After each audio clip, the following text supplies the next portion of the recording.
இயேசுவின் நாமத்திலே வாழ்த்துக்கள். இன்னைக்கு நான் உங்களுக்கு உங்களுடைய சகோதரனா ஒரு நீளமான ஆழமான ஒரு பாடத்தை படிச்சு கொடுக்க வந்திருக்கிறேன். இப்ப எஸ்தர் புத்தகம் உங்களுக்கு தெரியும். 10 அதிகாரம் கொண்ட ஒரு அழகான புத்தகம். அந்த புத்தகம் வேதத்துல இருக்கிறதுக்கு காரணம் தேவன் திரைமறைவுல இருந்து பயங்கரமா செயல்படுறார். இப்ப நிறைய பேர் வேத அறிஞர்கள் சொல்றாங்க எஸ்தர் புத்தகத்துல தேவன் கர்த்தர் அப்படின்னு எல்லாம் வரவே வராது. ஆகவே தேவனுடைய நாமத்தை பத்தி கூட பேசாத ஒரு புத்தகம் வேதத்துல எப்படி இருக்கலாம் அப்படின்னு எல்லாம் சில பேர் தர்க்கம் பண்றாங்க காலாகாலமா. இப்ப என்னை பொறுத்த வரைக்கும் ஆமா, எஸ்தர் புத்தகத்துல தேவன்னு வரவே வராது, கர்த்தர்னு வரவே வராது, தேவனை பத்தி ஒண்ணுமே இருக்காது. இருந்தாலும் முழுக்க முழுக்க திரைமறைவுல இருந்து ஆண்டவர் தான் அந்த முழு கதையையுமே ஓட்டுறாரு. அவர் தான் டைரக்டர் மாதிரி. அப்போ அவர் தான் முழுக்க நடிகர்களை வச்சு மொர்தெக்காயின்னு ஒருத்தர் வராரு. அவருடைய சொந்தக்கார புள்ள ஒன்று வருது. அந்த பிள்ளைக்கு தமிழ்ல அத்சால்னு வருது. ஹடாசா அதனுடைய பேர், எபிரேய மொழி. அந்த பிள்ளைக்கு எஸ்தர்னு பேர் மாற்றப்படுது. அப்புறம் அகாஸ்வேரு ராஜா வராரு. ஆமான்னு ஒருத்தன் வாரான். ஏராளமான யூதர்கள் சம்பந்தப்படுறாங்க. இப்ப இந்த கதை உங்களுக்கெல்லாம் தெரியும், எஸ்தர் கதை. அதுல என்னன்னா, மோர்தெக்காய்ங்கிறவரு கீஷ் அப்படிங்கிற ஒரு மனுஷனுடைய பரம்பரையில வந்தவர்னு வேதத்துல இருக்குது. எஸ்தர் புத்தகத்துல நீங்க 2ஆம் அதிகாரத்தை வாசிச்சீங்கன்னா, அந்த கீஷ் பெஞ்சமின் கோத்திரத்தை சேர்ந்தவர் அப்படின்னு வருது. அப்ப இந்த மோர்தெக்காய் யாரோட சொந்தக்காரர் அல்லது யாருடைய வம்சத்துல வந்தவர்னா, பெஞ்சமின் கோத்திரத்தை சேர்ந்த கீஷின் குமாரன் சவுல் ராஜாவினுடைய வம்சத்துல வந்தவர். புரியுதா உங்களுக்கு? இப்ப அதுதான் அழகு. இந்த கதையினுடைய அழகு என்னன்னா, சவுல் ராஜா இருக்காரு, சவுல் ராஜா அவருடைய வம்சத்திலேயே வந்தவர் தான் இந்த மோர்தெக்காய் அப்படிங்கிறவர். இந்த மோர்தெக்காய்க்கு ஒரு சித்தப்பா இருந்தார். அந்த சித்தப்பாவுக்கு பிறந்த ஒரு மகள் தான் நமக்கு அத்சால் அப்படின்னு தமிழ்ல வர அந்த ஹடாசா. அந்த அத்சாலுங்கிறது தமிழ்ல வருது இல்லையா, அது உண்மையில எபிரேய மொழியில ஹடாசா. ஆனா அந்த பிள்ளையோட பேர் அவங்க எஸ்தர்னு மாத்திடுறாங்க. அப்ப எஸ்தர் உண்மையில யாருன்னா, இவருக்கு ஒரு தங்கச்சி முறை, என்ன சித்தப்பா மக. ஆனா சித்தப்பாவும் சித்தியும் இறந்து போயிட்டபடினால இவரும் தந்த தங்கச்சி முறையான அந்த அத்சால ஒரு மக மாதிரி வளர்க்கிறார். அப்புறம் என்ன நடக்குது, அந்த ராஜா தன்னுடைய மனைவியாகிய வஸ்திய தள்ளிவிட வேண்டி வருது. ஒரு விருந்துக்கு அவளை வர சொல்லி அவ வரமாட்டேன்ட்டு, அப்புறம் அவளை ஒரு ராணிங்கிற அந்தஸ்துல இருந்து அவளை தூக்கி போட்டு அவளை ஒதுக்கி, அப்புறம் ராஜாவுக்கு ஒரு மணமகள், ஒரு மகாராணி தேவைப்படுது.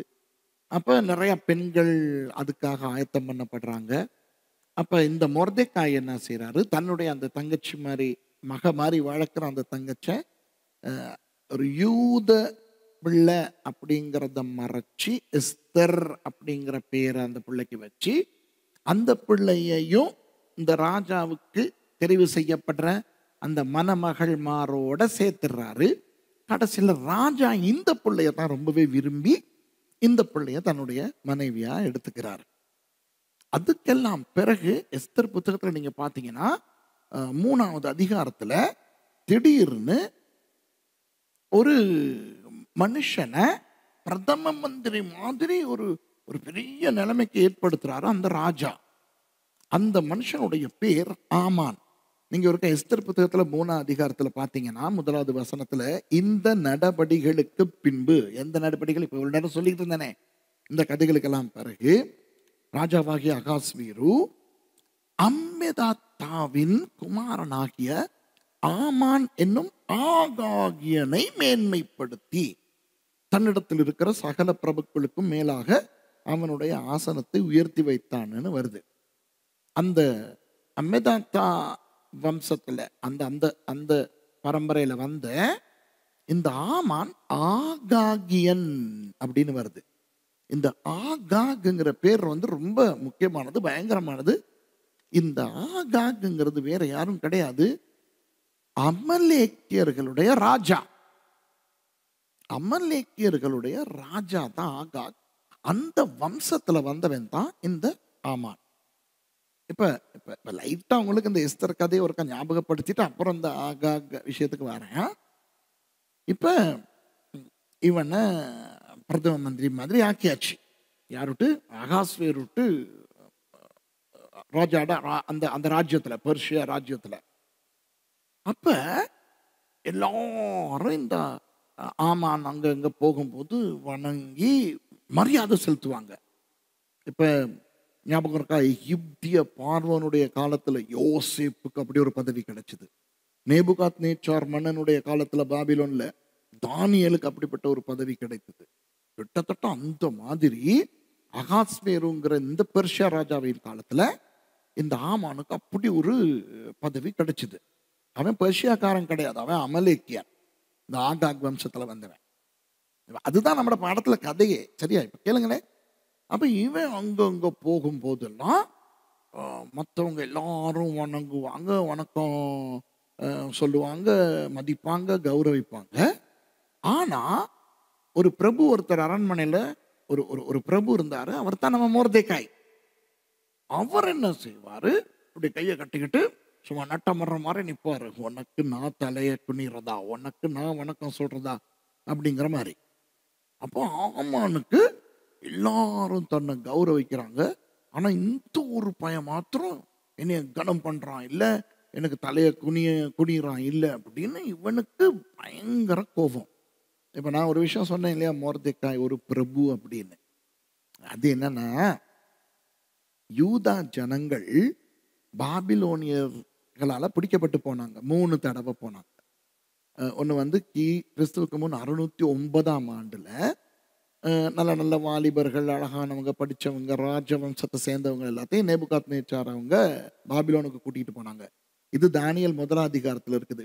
அந்த கூட்டிகிட்டு போன அந்த குழுவில் தான் அசரியா, அனனியா, மிஷாயல், அப்புறம் தானியல் அப்படின்னு 4 பேர் இருந்தாங்க. இவங்களுடைய பேர்கள்லாம் மாற்றப்பட்டுச்சு. ஞாபகம் இருக்குதா? ஷாத்ராக், மேஷாக், ஆபேத்நேகோ, அப்புறம் தானியலுடைய பேர் பெல்தெஷாத்சார், இப்படி மாற்றப்பட்டுச்சு. அப்புறம் அவங்க அங்க போய் நல்ல நிலைமைக்கு வந்தாங்க. அவங்க பயிற்றுவிக்கப்பட்டு 3 வருஷம் பயிற்றுவிக்கப்பட்டு அவங்க அரசியல்ல நல்ல நல்ல நிலைமைகளுக்கு வந்தாங்க. தானியேல் ரொம்பவே ஒரு உயர்ந்த நிலைமைக்கெல்லாம் வந்தாரு.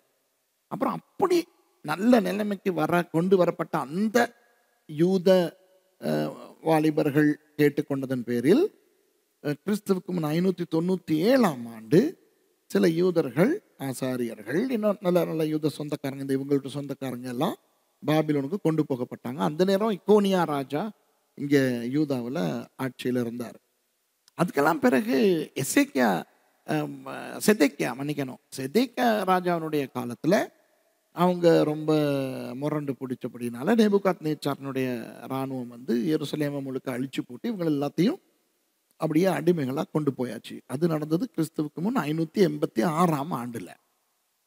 அப்ப 3 குழுக்களாக பாபிலோனுக்கு கொண்டு போகப்பட்டாங்க. 609, 597, அப்புறம் 586. ஆண்டவர் ஏற்கனவே சொல்லியிருந்தார் தானே, 70 வருஷம் நீங்க எல்லாம் இங்க அடிமைகளா இருப்பீங்க அப்படின்ட்டு. இப்ப பாபிலோனியர்கள் இவங்களை பாபிலோனுக்கு கொண்டு போனதுக்கு என்ன, 539ஆம் ஆண்டுல மேதியர்களும் பெர்சியர்களும் பாபிலோனை அடிச்சு பாபிலோனை பிடிச்சிட்டாங்க. நமக்கு தானியேல் புத்தகத்தில் இது வருது, ஞாபகம் இருக்குதா? நேபுகாத் நேச்சாரனுடைய பேரன் ராஜாவா இருந்தார் அந்த காலத்துல, பெல்ஷாத்சார் ராஜா. அப்ப அந்த சிவத்துல எல்லாம் மென்ன தெக்கல் பார்சின்னு எழுதப்பட்டுச்சோன்னா அந்த அந்த சம்பவம். அப்ப மேதியர்கள் பேர்சியர்கள் வந்து பாபிலோனியாவை அப்படி முழுக்க அடிச்சுட்டு அதை கைப்பற்றின உடனே தலைநகரத்தை தங்களுடைய பெர்ஷியாவின் தலைநகரத்துக்கு கொண்டு போயிட்டாங்க. அது என்னது? சுஷான் அப்படிங்கிற இடம். அப்ப யூதர்களும் இந்த அரசாங்கத்துல உயர் பதவிகள் இருந்த யூதர்கள், அட்டிமைகளா இருந்த யூதர்கள், இவங்க எல்லாத்தையும் கூட பாபிலோன்ல இருந்து அப்படியே பெர்ஷியாவுக்கு கொண்டு போயிட்டாங்க. பெர்ஷியாவில் வச்சு தான் 536ஆம் ஆண்டு கோரேஸ் மன்னனுடைய காலத்தில் செருபாபேல், அப்புறம் அந்த நேரம் பிரதான ஆசாரியனாக இருந்த யெஷுவாங்கிறவர், இவங்களுக்கெல்லாம் அனுமதி கிடைச்சது திரும்ப யூதா ராஜ்யத்துக்கு போய் தேவாலயத்தை கட்டுறதுக்கு. அடிமைத்தனத்துக்குள்ள போன ஒரு 50 வருஷத்துல அது நடந்தது. அப்போ அவங்க போயிட்டு தேவாலயத்தை கட்டினாங்க. அப்புறம் இடையில கட்டுறதை நிறுத்தினாங்க. அப்புறம் ஆகாய் தீர்க்கதரிசி மூலமாக ஆண்டவர் பேசி அப்புறம் எப்படியோ கட்டி முடிச்சுட்டாங்க. அப்புறம் கடைசியில் கிறிஸ்துவுக்கு முன் 516ஆம் ஆண்டுல எல்லா யூதர்களும் மறுபடி யூதா ராஜ்யத்துக்கு போறதுக்கு அனுமதிக்கப்பட்டாங்க. இப்ப அன்பானவர்களே, அடிமைகளா கொண்டு வரப்பட்டவங்க எவ்வளவு ஏக்கத்துல இருப்பாங்க தங்களுடைய சொந்த நாட்டுக்கு போறதுக்கு. 70 வருஷங்களுக்கு பிறகு போறதுக்கு கிடைக்குது. அப்ப எல்லாரும் சந்தோஷமா போறாங்க. ஒரு சிலர் போகல. ஏன் போகல, யாரு போகலங்கிறத கொஞ்சம் நீங்க யோசிச்சு பாருங்க. இப்ப நம்ம தமிழங்க தானே, அதுவும் நான் ஸ்ரீலங்கா தமிழன். இந்த என்னுடைய செய்திகளை பார்க்குற நீங்க நிறைய பேர் ஸ்ரீலங்கன் தமிழர்கள் இருக்கிறீங்க. இப்ப ஸ்ரீலங்கன் தமிழர்களுக்கு என்ன நடந்தது இங்க இலங்கையில? கலவரம், இனக்கலவரம், யுத்தம், அது இதுன்னு நீங்க நிறைய பேர் இந்த தேசத்துல வாழ முடியாம உயிருக்கு தப்பி உலகத்துல எத்தனையோ நாடுகளுக்கு ஓடி போனீங்க. உண்மையா இல்லையா? எவ்வளவு கஷ்டப்பட்டோம், எவ்வளவு ஐயோ கேட்கவா வேணும் இல்லையா? இலங்கையில உள்ள நடந்த பிரச்சனைகளை மறக்க முடியுமா இல்லையா? இப்ப இப்படி வெளிநாடுகளுக்கு போன இந்த தமிழ் மக்களுக்கு என்ன நடந்தது? ஒரு சிலர் நீங்க இதை பார்க்குற ஒரு சிலர் மட்டும் இல்லை, நம்ம தமிழர்களை பொதுவாக எடுப்போம். இலங்கை தமிழர்கள் இன்னைக்கு எத்தனையோ தேசங்கள் இருக்கிறவங்களை பார்ப்போம். ஒரு சிலர் அவங்க போன தேசங்கள்ல ரொம்ப நல்லா உயர்ந்தாங்க, படிப்புல உயர்ந்தாங்க, அந்தஸ்துல உயர்ந்தாங்க. அந்த தேசத்து பிரஜா உரிமை அவங்களுக்கு கிடைச்சது, அந்த தேசத்து பாஸ்போர்ட் கிடைச்சது. ஒரு சில தமிழர்கள் அந்த தேசங்கள்ல அரசியல்வாதிகளானாங்க. பெரிய பெரிய பதவிகள் எல்லாம் அவங்களுக்கு கிடைச்சது, வீடுகள் வாங்கினாங்க, வியாபாரங்கள் ரொம்ப அமோகமா வாழ ஆரம்பிச்சாங்க. அதே நேரம் இன்னும் சில தமிழர்கள், இவங்கள சில பேருக்கு இன்ன வரைக்கும் அவங்க போன நாட்டில் விசா கிடைக்காம அவதிப்படுறாங்க. ஒரு ஒழுங்கான தொழில் இல்லை. இப்போ நான் சொல்றது உங்களுக்கு தெரியும், சில தேசங்கள்ல நம்ம தமிழ் மக்கள் இப்படி அகதிகளாக போன தமிழ் மக்கள் பல காலமா புகையிரத நிலையங்கள்ல வாழ்றாங்க. ஆமாவா இல்லையா?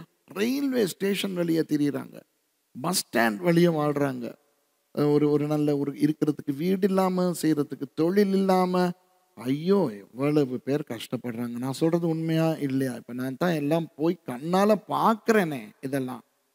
அப்புறம் இது ரெண்டுக்கும் இடப்பட்ட அந்தஸ்துகள்ல இருக்கிற தமிழர்களும் உண்டு. ரொம்ப பிரம்மாண்டமா அப்படியெல்லாம் இல்லை. சில பேருக்கு அந்த தேசத்து பிரஜா உரிமை பாஸ்போர்ட் எல்லாம் கிடைக்கல, இன்னும் ரெஃப்யூஜி பாஸ்போர்ட்ல தான் இருக்கிறாங்க. இருந்தாலும் அந்த அந்த அந்த அளவுக்கு தெருவில் வாழ்ற அளவுக்கு இல்லாம ஏதோ இருக்கிறதுக்கு வீடு இருக்குது, செய்யறதுக்கு ஒரு தொழில் இருக்குது, இந்த மாதிரி வாழ்றாங்க. இப்படி ஆக மேல் மட்டத்திலிருந்து ஆக கீழ் மட்டம் வரைக்கும் நம்முடைய தமிழர்களுக்கு நிறைய வித்தியாசமான வாழ்க்கைகள் வித்தியாசமான தேசங்கள்ல அமைஞ்சிருக்குது. ஆமாவா இல்லையா? இப்போ ஒருவேளை இலங்கையில எல்லா பிரச்சனையும் தீர்ந்து இப்ப நீங்க எல்லாம் மறுபடி இலங்கைக்கு வரலாம். நீங்க எல்லாம் வடக்கு கிழக்கு எங்க வேணாலும் நீங்க போயிட்டு உங்க இடங்கள்ல போயிட்டு நீங்க எல்லாம் மறுபடி நிம்மதியா வாழலாம் அப்படிங்கிற ஒரு சூழ்நிலை ஏற்பட்டு அனுமதி கிடைச்சி நம்மளை எல்லாம் மறுபடி வர சொன்னா சந்தோஷமா அப்பாடான்னு பெருமூச்சு விட்டுக்கிட்டு ஓடி வரப்போறது யார் தெரியுமா? அந்த மாதிரி தெருவில் ஸ்டேஷன் வழியே அலைஞ்சிக்கிட்டு இருக்கிறவங்க. அப்புறம் அந்த ரெண்டாவது குழு இருக்குதே, எது இந்த நடுத்தரமான குழு, அவங்களும் விரும்புவாங்க. ஆமா தானே, நம்ம ரெஃப்யூஜி பாஸ்போர்ட்ல இப்படி இன்னொரு தேசத்துல இருந்துகிட்டு இருக்கிறத விட நம்ம நாட்டுக்கு போயிட்டு நிம்மதியா வாழுவோமே அப்படின்ட்டு அவங்களும் வருவாங்க. நம்ம வைப்போமே. இந்த அந்த தேசத்துல ரொம்ப பெரிய அந்தஸ்துக்கு வந்தவங்க என்னுடைய மனநிலையை நீங்க யோசிச்சு பாருங்க. இங்க பாருங்க, நான் எந்த விதத்திலையும் இதெல்லாம் சரியில்லை தப்பு ஐயோ நான் அப்படியெல்லாம் பேசலை, சும்மா சொல்றேன். அவங்க எத்தனை பேர் மறுபடி திரும்ப இங்க வர விரும்புவாங்க? ஏன்னா இப்போ அங்க நல்லா செட்டில் ஆயிட்டோம். நம்ம பிள்ளைகள் எல்லாம் அந்த தேசத்து மொழி பேசுது. இப்போ ஜெர்மனா இருந்தா அவங்க டொய்ச் பேசுறாங்க பிள்ளைகள் எல்லாம். இப்போ நம்ம பிள்ளைகளுக்கும் பிள்ளைகள் பிறந்தனால இப்போ அந்த பிள்ளைகளுக்கு தமிழே தெரிய மாட்டேங்குது, ஃபுல்லாக டொய்ச் தான் பேசுது. அல்லது ஹாலாண்ட்லேயே இருந்தால் டச் பேசுது, ஃப்ரான்ஸ்ல இருந்தால் ஃப்ரெஞ்ச் தான் பேசுது, இங்கிலாண்டில் இருந்தால் இங்கிலீஷ் தான் பேசுது. அப்போ இப்படி இப்படி ஆமாம் தானே. இப்போ இன்றைக்கி நிறையா தமிழாக்கள் வந்து இப்போ நான் தான் போகிறேனே நோவே போகும்போது அங்கே உள்ள நிறைய பிள்ளைகள் நொஸ்க் தான் நல்லாவே பேசுது. நொஸ்க்கு விட்டு அடுத்தபடியாக இங்கிலீஷ் தான் பேசுது, அப்புறம் தான் தமிழ் பேசுது. எல்லாரும் இல்லை, நான் சொல்கிறேன் ஒரு சிலர். அப்போ இந்த மாதிரியான தமிழாக்கள் என்ன தெரியுமா சொல்லுவாங்க, இப்படி தான் நாங்கள் இங்கேயே இருக்கிறோம், மற்றவங்கெல்லாம் போகட்டும், ஆனால் நாங்கள் இலங்கைக்கு போக்குவரத்துமா இருப்போம், எங்கள் சொந்தக்காரங்களுக்கு நாங்கள் எங்களால் என்ற உதவிகள் செய்வோம், மற்றபடி நாங்கள் இங்கிருந்து வரமாட்டோம் அப்படின்னு சொல்லுவாங்களா இல்லையா? அந்த மாதிரி கிறிஸ்துவுக்கு முன் 516 பெர்ஷியாவிலிருந்து இந்த யூதர்கள் எல்லாம் திரும்ப யூதா தேசத்துக்கு போகலாம்னு சொல்லப்பட்ட பொழுது ஒரு குறிப்பிட்ட குழுவினர் திரும்பி போகல. இப்ப நம்ம ஏன் இவ்வளவு பீடிகை போட்டு பேசுறேன்னா, நமக்கெல்லாம் ஒரு பிழையான கற்பனை இருக்கு. எல்லாருக்கும் இல்லை, நிறைய பேருக்கு ஒரு பிழையான கற்பனை இருக்கு. என்னன்னா, மொர்தெக்காய் ஒரு அடிமையா வந்த யூதனுங்கிறனால அவன் அடிமையா தான் இருந்திருப்பான். அந்த ஹதாசான்னு சொல்ற நம்மளோட அத்சால் யார், எஸ்தர், அந்த பிள்ளை ஒரு அடிமை மாதிரி தான் இருந்திருக்கும். ஒரு பக்கத்தில் அந்த பிள்ளை அனாதை, ஏன்னா அம்மா அப்பா இல்லை, அண்ணன் தான் ஒன்று விட்டு அண்ணன் தான் வளர்க்குறாரு. மற்ற பக்கத்தில் அந்த பிள்ளை ஒரு அடிமை மாதிரி இருந்திருக்கும். அவ்வளோ கீழே இருந்த அந்த பிள்ளைய ஒரு ஒரு அரசிங்கிற அந்தஸ்துக்கு உயர்த்தினார் அந்த மொர்தெக்காய். அப்போ அப்படிங்கிற மாதிரிலாம் நம்ம நினைக்கிறோம். ஒரு நாளும் கிடையாது. அப்போ இந்த மொர்தெக்காய், இந்த அத்சாள், இவங்கெல்லாம் அந்த தேசத்துல பெரிய அந்தஸ்து கிடைக்கப்பெற்ற யூதர்கள். புரியுதா? அப்போ அவங்க தான் திரும்பி போக மாட்டேன்னாங்க. அப்படிப்பட்ட ஒரு ஒரு நிலைமையில தான் இவங்க அந்த பெர்ஷியாவை விட்டு போகாம இருந்தாங்க. அதனால தான் நான் தைரியமா பிரபுக்கள்ல ஒருத்தர் அந்த மொர்தெக்காய்ன்னு சொல்றேன். ஏன்னா மொர்தெக்காய் நீங்கள் எஸ்தர் புத்தகத்தை வாசிச்சு பார்த்தீங்கன்னா அவர் வந்து கூடுதலாக வாசல்ல தான் இருப்பார். நம்ம வாசல் தான் நம்ம நினைக்கிறது காவ காக்கிறவன் போல இருக்குது அப்படின்ட்டு. ஆஹா, அந்த காலத்துல வாசல்ல உட்கார்றவங்க யாருன்னா மூப்பர்கள், தலைவர்கள். அப்ப அந்த கோட்டை வாசலில், அந்த அரண்மனை வாசலில் மொர்தெக்காய் என்னும் ஒரு யூதன் இருந்தான்னு நீங்க வாசிச்சீங்கன்னா, நம்ம நினைக்க கூடாது இப்படி பெரிய ஈட்டி ஒன்று வச்சுக்கிட்டு வெறும் மேலோட ஒரு ஒரு ஒரு லுங்கியை மாத்திரம் கட்டிக்கிட்டு ஒரு காவக்காரன் மாதிரி நிக்கிறவனை பத்தி பேசுதுன்னு. அதெல்லாம் கிடையாது. காவக்காரங்க நின்றாங்க தான், அது வேற. ஆனா இவங்க வந்து மூப்பர்கள், தலைவர்கள், பெரிய ஆளுகள், பிரபுக்கள். அதனால தான் அன்பானவர்களே, இந்த ஆமான் இந்த இந்த மொர்தெக்காய் தனக்கு வணக்கம் சொல்லல அப்படிங்கிறனால ஆமானுக்கு மொர்தெக்காய்க்கு ஒன்றும் செய்ய முடியாமல் போயிடுச்சு. இப்ப சும்மா ஒருத்தன் வனங்கள்ல தன்னை குனியெல்லாம் சரியா அவனா தண்டிக்கணும் அப்படின்னு ஆமான் நினைச்சிருந்தா பட்டுன்னு தண்டிச்சிருக்கலாம். ஏன், இவர் தான் இப்ப பெரிய லெவல்ல வந்துட்டாரே, ராஜாவுக்கு அகாஸ்வேருக்கு அடுத்தபடியா இவர் தான். அப்ப யார் அவன், எனக்கு வணக்கம் செலுத்தாமல் தலையை குனியாமல் நிற்கிறவனை இழுத்து வாருங்கள்னு அவன் இழுத்து கொண்டு வர வச்சு சவுக்கடி வேணா சவுக்கடி கொடுத்து, யார் என்ன நினைத்தாய் என்னை, நான் இப்போ மன்னனுக்கு அடுத்தபடியா இருக்கின்ற ஒரு பிரதம மந்திரி, என்னையா நீ கௌரவிக்காமல் இருக்கிறாய் அப்படின்னு தலையை கூட வெட்டி போட முடியும். கேட்கறதுக்கு ஆள் இல்லை. ஏன் அப்படி செய்ய முடியாம போச்சு இந்த ஆமானுக்கு? ஏன்னா மொர்தெக்காய் லேசுப்பட்ட ஆள் கிடையாது, அவரும் ஒரு பிரபு. அதனால இவன் சூழ்ச்சி பண்ண வேண்டி வந்தது. சூழ்ச்சி பண்றதுக்கு இவன் விசாரிக்கிறான், யார் அவன், யார் அவன் பேக்ரவுண்ட், அவனுடைய பின்னணி என்னன்ன போது சொல்றாங்க அவன் வந்து யூதன் அப்படின்னு. அப்பதான் ஆமானுக்கு ஆவி ஆத்துமா சரீரம் இடம் மாறுது. அப்படின்னா நான் அவனை மட்டும் கொல்லக்கூடாது, அவனுடைய முழு யூத சந்ததியையுமே அழிக்கணும் அப்படின்னு யோசிச்சான். இப்ப இங்கதான் ஒரு பெரிய ரகசியத்தை நான் உங்களுக்கு சொல்லிக் கொடுக்க போறேன். இவன் தானே வனங்கள்ல, அப்ப இவனை தானே தண்டிக்கணும். அது ஏன் அந்த பெர்ஷியாவுக்கு உட்பட்ட 127 நாடுகள்லையும் இருக்கிற யூதர்களை அழிக்கணும்னு இவன் நினைக்கணும்? எஸ்தர் 1:1 நீங்க வாசிச்சீங்கன்னா, இந்து தேசம் முதல் அங்க எத்தியோப்பியா வரை 127 தேசங்களை ஆண்ட அகாஸ்வேருன்னு வரும். அப்போ அவங்க 127 தேசங்கள் ஆட்சி செய்த ஒரு சாம்ராஜ்யம். அந்த அத்தனை தேசத்துல இருக்கிற யூதர்களை நான் கொல்லணும் அப்படின்னு இந்த ஆமான் ஏன் ஆஃப்டர் ஆல் ஒரு மனுஷனுக்காக நினைச்சான்? ஏதாவது பின்னணி இருக்கணும் இல்லையா? பின்னணியை சொல்றேன் கேட்டுக்கிறங்க. பின்னணி இருக்குது 1 சாமுவேல் 15. 1 சாமுவேல் 15 சாமுவேல் சவுல் ராஜாவுக்கு போயிட்டு சொல்றாரு, ஆண்டவர் சொல்றாரு, உன்னைய போயிட்டு அமலேக்கியர்களை அழிக்கும்படி, எல்லா அமலேக்கியர்களையும் கொல்லணும், ஆடு மாடு மிருகங்கள் எல்லாத்தையும் கூட நீ கொல்லணும், பொம்பளைகள் பிள்ளைகள் குழந்தைகள் யாரையும் நீ விடக்கூடாது, எல்லாத்தையும் நீ கொல்லணும் அப்படின்னு. அப்புறம் பார்த்தா சவுல் அந்த நல்ல நல்ல கொளுத்த மிருகங்களையும் அப்புறம் ஆகாக்குங்கிற அந்த அமலேக்கியர்களுடைய ராஜாவை மிச்சம் வைக்கிறார். அப்போ முழு அமலேக்கியர்களையும் கொன்று அழிக்க கங்கணம் கட்டி கொண்டவர்கள் யூதர்கள். ஆமாவா இல்லையா? அந்த கட்டளையை பெற்ற சவுல் அமலேக்கியர்களை அழிச்சாலும் அந்த ஆகாகுங்கிற அந்த மன்னனை அழிக்கல. இப்ப அந்த மன்னனுடைய வம்சத்துல வந்தவன் தான் இந்த ஆமான். அப்ப இந்த ஆமானுடைய அந்த மக்கள் இப்ப அவங்கட தேசத்துல வாழலை. ஏன்னா அவங்கட தேசம் ஒண்ணு இப்ப இல்லை. அமலேக்குன்னு சொல்லி ஒரு தேசம் கிடையாது. அது சவுல் ராஜா காலத்திலே அந்த தேசம் அழிக்கப்பட்டுருச்சு. அப்ப இந்த மிச்சம் இருக்கிற இந்த அமலேக்கியர்கள்ல இந்த ஆகாக் ராஜாவின் வம்சத்துல வந்த இந்த ஆமான் பய இப்ப பெர்ஷியாவில் அகாஸ்வேரு ராஜாவுக்கு பிரதம மந்திரி மாதிரி இருக்கிறான். இவனுக்கு சொல்லப்பட்ட போது எனக்கு தலையை குனியாத இந்த இந்த தடியன் இந்த பிரபு யூத வம்சத்தை சேர்ந்தவன்னு அவனுக்கு அந்த பழி உணர்ச்சி, அந்த வெறி, அந்த கோபம் உக்கிரம் அடைஞ்சிச்சு.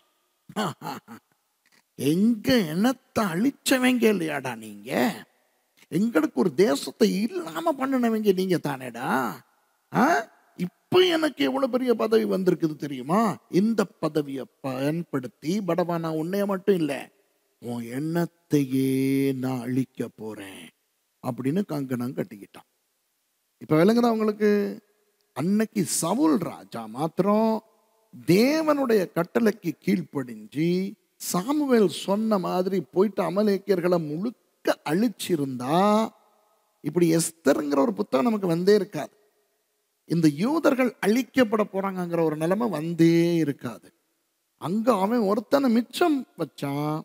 கடைசியில எத்தனையோ நூற்றாண்டுகளுக்கு பிறகு இங்க, அதாவது அது கிட்டத்தட்ட 1012ஆம் ஆண்டு, கிறிஸ்துவுக்கு முன் 1012 அது நடக்குது. இப்ப இத்தனையோ வருஷங்களுக்கு பிறகு இந்த சம்பவம் நடக்குது. நூற்றாண்டு, கிட்டத்தட்ட 5.5 நூற்றாண்டுகளுக்கு பிறகு இந்த சம்பவம் நடக்குது. 483 அந்த அந்த கிறிஸ்துவுக்கு முன் 483 அந்த காலத்துல தான் இப்ப இந்த எஸ்தர் கதை நடக்குது. அப்ப கிட்டத்தட்ட 600 வருஷத்துக்கு பிறகு என்ற தெய்வமே. இப்ப இதைத்தான் நான் அன்னைக்கு சிங்களத்துல பிரசங்கம் பண்ணிட்டேன். அப்போ ரொம்ப அருமையா போச்சு எல்லாம். அப்போ கடைசியில் இப்போ சில பேர் என்கிட்ட சொல்ல ஆரம்பிச்சாங்க, சுரேஷ் நீ ஒரு விஷயம் கவனிக்க தவறிட்ட. என்ன? 1 சாமுவேல் 15 32ஆம் வசனத்துல சாமுவேல் ஆகாக கொல்லுறாரு. ஆனா நீ என்னமோ ஆகாக வம்சம் மிச்சம் இருந்துச்சு, அந்த ஆகாக் உயிரோட இருந்து அவனுடைய வம்சத்துல தான் இந்த ஆமான் பாய் வந்தான் அப்படின்ட்டு நீ பேசிட்ட அப்படின்ட்டு சில பேர் பாவித்தனமா கேட்டாங்க.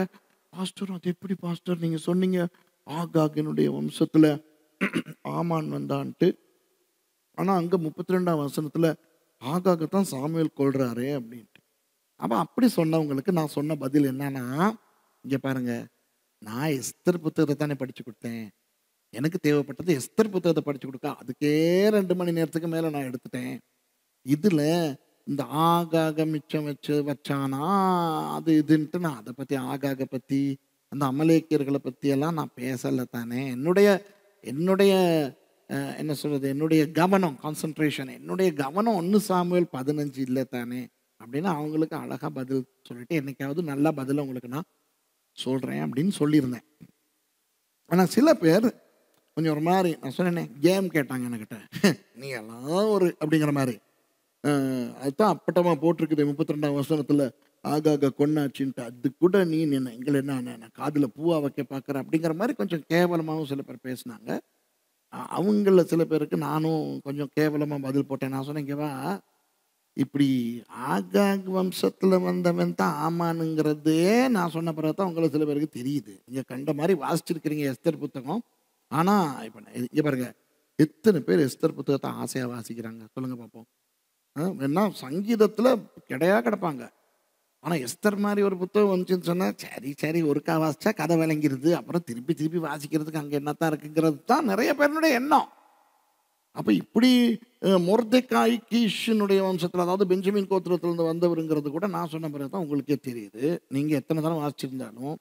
அப்புறம் ஆமான் வந்து ஆகாகியன் அப்படிங்கிறத குறிப்பா நான் எடுத்து காட்டணும் தான் உங்களுக்கு புரியுது. இது எல்லாருக்கும் எல்லாம் நான் சொல்றேன். அந்த அந்த என்னைய திட்டினவங்களுக்கு நான் சொன்னது. நீங்களாம் என்கிட்ட கேட்டிருந்தா பரவாயில்ல, நான் பண்ண பிரசங்கத்திலேயே நொட்டை தேடிக்கிட்டு இப்போ என்கிட்ட கேம் கேட்குறீங்க அப்படின்னு நானும் அவங்கள கொஞ்சம் கிழிச்சு விட்டேன். இப்போ இது ஒரு உண்மையான பிரச்சனையா இல்லையா? என்னது? 1 சாமுவேல் 15ஆம் அதிகாரத்துல சவுல் செய்யாம போனதை சாமுவேல் செஞ்சிட்டார். எப்படின்னா, சவுல் ஆகாக மிச்சம் வைக்கிறாரு, சாமுவேல் ஆகாக கொண்டுட்டார். அப்ப எப்படி இந்த சுரேஷ் சொல்லுவான், அந்த எஸ்தர் புத்தகத்துல வர்ற ஆகாகியனாகிய ஆமான் அப்படின்னு சொல்லப்படுற அந்த ஆகாகியனுங்கிறது, அந்த ஆகாக் இந்த அமலேக்கியர்களுடைய ராஜா தான் அப்படின்ட்டு. அதான் அன்பானவர்களே, நான் இன்னைக்கு உங்களுக்கு கொஞ்சம் விலாவரியாக விளக்க போகிறேன்.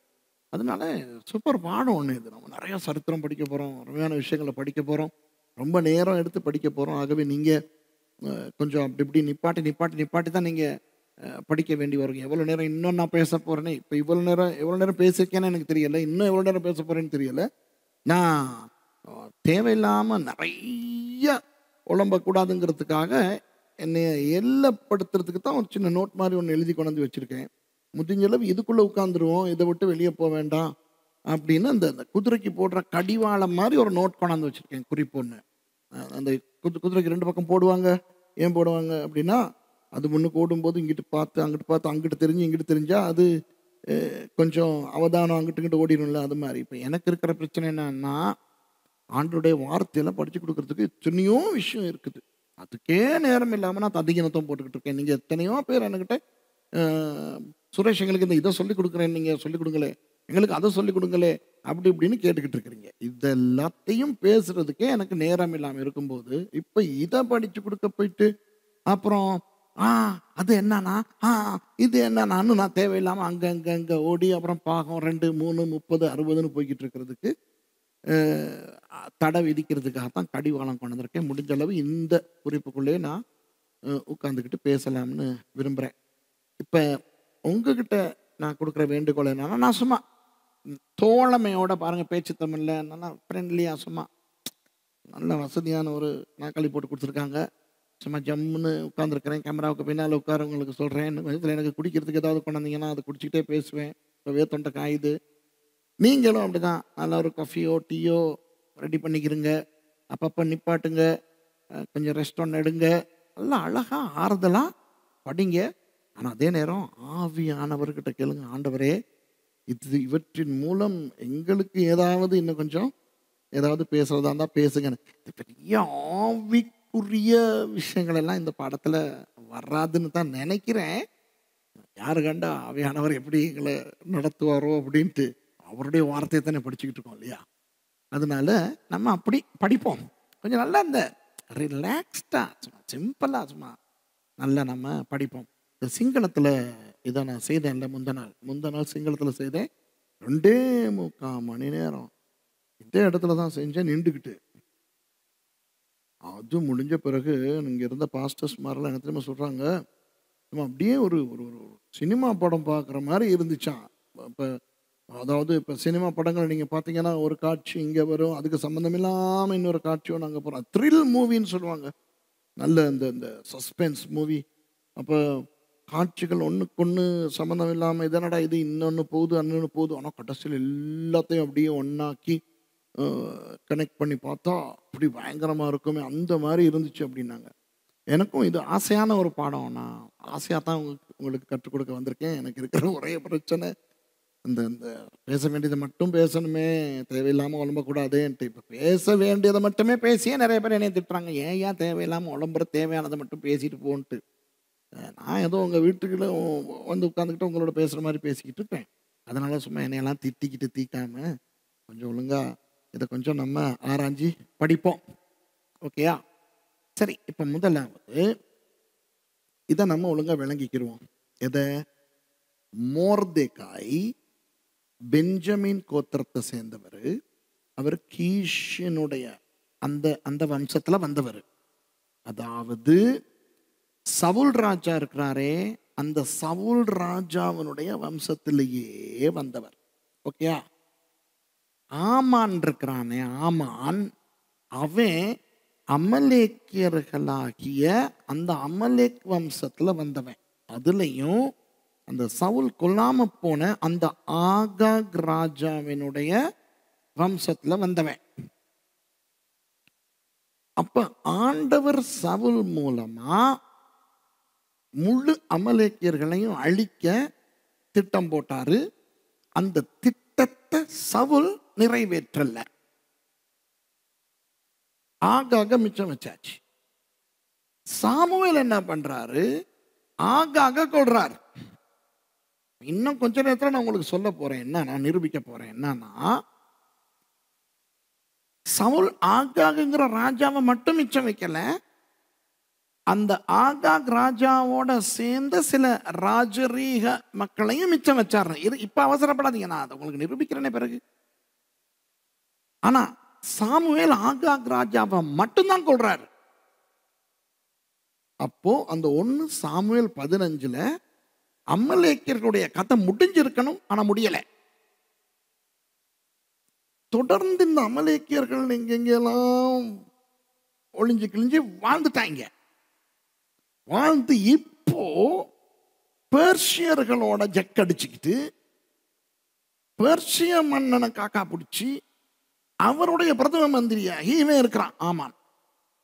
அவனோட சேர்ந்து அவனுடைய குடும்பத்தார் ஒரு கிட்டத்தட்ட 500 பேர் ஷூஷான்ல, அந்த பெர்ஷியாவின் தலைநகரத்தில் வாழ்றாங்க. இவ்வளவுதான் அமலேக்கியர்கள் வாழ்றது. எஸ்தர் புத்தகத்துல இந்த ஆமான் மொர்தெக்காய் யாருன்னு தெரிஞ்சுக்கிட்டதுக்கு பிறகு மொர்தெக்காயை கொல்றதுக்கு மட்டும் தீர்மானிக்காம முழு யூதர்களையும் கொல்ல தீர்மானிக்கிறான் இல்லையா?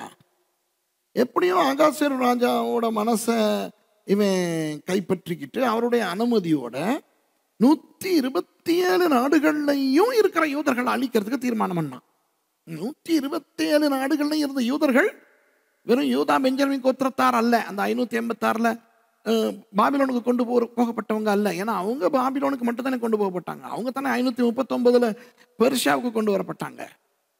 அப்ப அவங்க எல்லாம் யாரு? அவங்க எல்லாம் யாருன்னா, சாலமோனுக்கு பிறகு தேசம் 2ஆ பிரிஞ்சு இஸ்ரவேல்ல வடக்கு ராஜ்யம்னு ஒண்ணு வந்துச்சே, 10 கோத்திரங்கள். அவங்கள கிறிஸ்துவுக்கு முன் 722 அசீரியர்கள் பிடிச்சிக்கிட்டு போய் எத்தனையோ தேசங்கள்ல போட்டாங்க இல்லையா? தாங்க ஆட்சி செய்த தேசங்கள்ல அந்த யூதர்களையும் சேர்த்து தான் கொல்றதுக்கு ஆமான் திட்டம் போட்டான். அசீரியர்கள் என்ன பண்ணாங்க? பிடிச்சு கொண்டு போன அந்த 10 கோத்திரத்தையும் சேர்ந்து அந்த யூதர்களை ஒரு இடத்துல வைக்காம அவங்களுக்கு கீழே இருந்து அவ்வளவு தேசங்களையும் தேசங்களுக்குள்ளையும் சிதறடிச்சாங்க. அந்த அசீரியாவை தோக்கடிச்சுட்டு தானே பாபிலோன் வந்துச்சு. அந்த பாபிலோனை தோக்கடிச்சுட்டு தானே பெர்ஷியா வந்துச்சு. அப்போ பெர்ஷியாவுக்கு இருக்கிற அந்த 127 நாடுகள்லையும் யூதர்கள் இருந்தாங்க. வெறும் யூதா பெஞ்சமின் கோத்திரம் இல்லை, அவங்க இருந்தது பாபிலோன், இங்க ஷூஷான் அதாவது பெர்ஷியா, அப்புறம் யூதா தேசம், அவ்வளவுதான். ஆனா 10 கோத்திரத்தையும் சேர்ந்தவங்க இங்க இந்தியா முதல் எத்தியோப்பியா வரை உள்ள 127 நாடுகள்லையும் இருந்தாங்க, இன்னைக்கும் இருக்காங்க. அவங்களையும் சேர்த்து அழிக்கிறதுக்கு இந்த ஆமான் பைய திட்டம் போட்டான். அப்ப என்ன நடக்குது? ஒரு சீட்டு போடுறாங்க. அவங்க சீட்டு போடுறாங்க என்னத்துக்குன்னா, இந்த முழு யூதர்களையும் ஒரே நாள்ல கொல்றதுக்கு. நீங்க எஸ்தர் புத்தகத்துல வாட்சி பார்ப்பீங்க. அப்ப எந்த மாசத்துல தெரியுமா அவங்க சீட்டு போடுறாங்க? அவிவ் அப்படிங்கிற நிசான் மாசத்துல, மாசத்துல. எந்த நாள்ல தெரியுமா?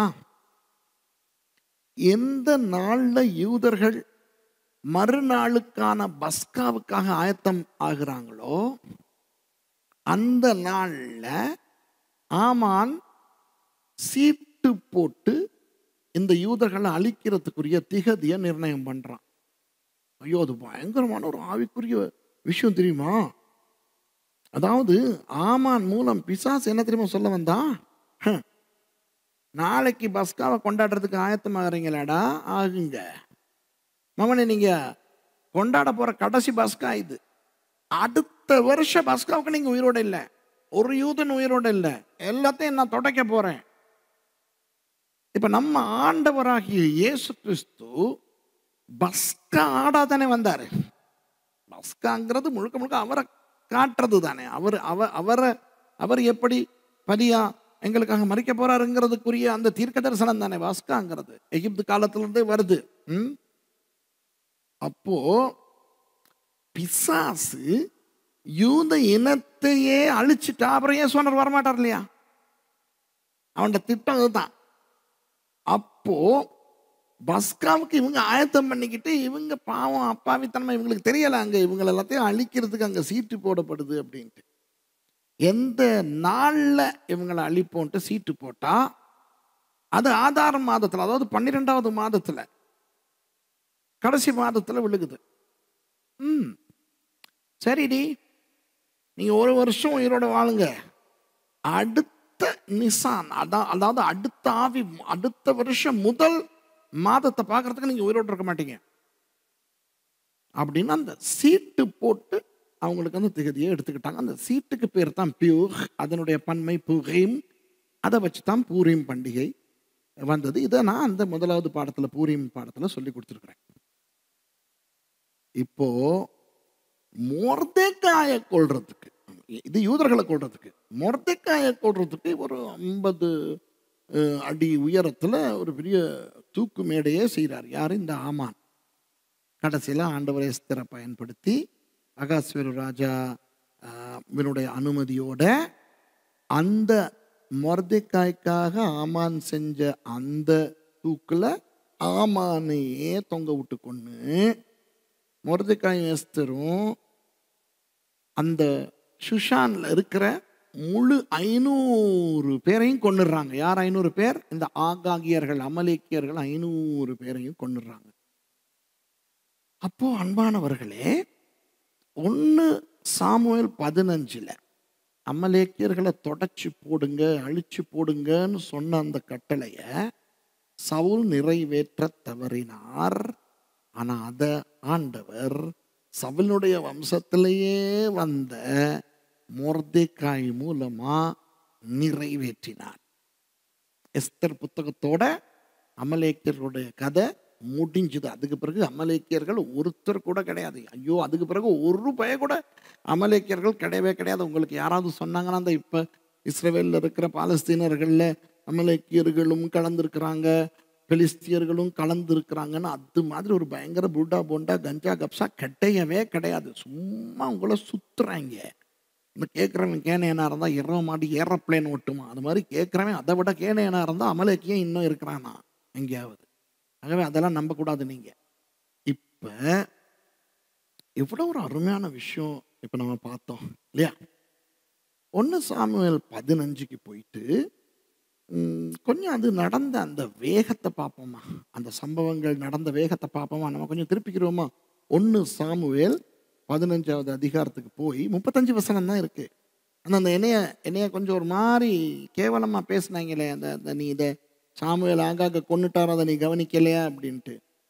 அவங்கள சிலருக்கு நான் சொன்னேன், யோ 1 சாமுவேல்ல இருக்கிறதே 35 வசனம் தான், அதுல 32வது வசனத்தை நான் பார்த்துருக்க மாட்டானா? இவ்வளவு ஆழமா போய் உங்களுக்கு திகதிகள் கொடுத்து பேரர்த்தங்கள் கொடுத்து இதெல்லாம் கண்டுபிடிச்சு கொண்டு வர்ற ஒரு ஆராய்ச்சியாளன்னா, ஆமா எனக்கு எல்லாம் தெரிய தேவையில்லை, நான் சர்வஞானி கிடையாது, எனக்கு தெரியாத கோடிக்கணக்கான விஷயம் இருக்கு, அது வேற. ஆனா வெறும் 35 வசனத்துக்குள்ள இருக்கிற ஒரு வசனத்தை நான் கவனிச்சிருக்க மாட்டேனா அப்ப அப்படின்னு நான் சொன்னேன். இப்ப நம்ம கொஞ்சம் பார்ப்போம். 1 சாமுவேல் 15வது அதிகாரத்துக்கு போய் பார்ப்போம் அந்த கதை எவ்வளவு வேகமா நடக்குதுன்ட்டு. இப்ப அதுக்கு முதல் கொஞ்சம் ஜோக்கா நான் சொல்லட்டுமா அந்த கதை எப்படி நடக்குதுன்னு நம்ம நிறைய பேர் நினைக்கிறோன்ட்டு. 1 சாமுவேல் 15ஆம் அதிகாரத்துல ஆண்டவர் சாமுவேலுக்கு சொல்றாரு, சவுலுக்கு போயிட்டு சொல்லு, எப்படி அமலேக்கியர்களை கொல்லுன்ட்டு.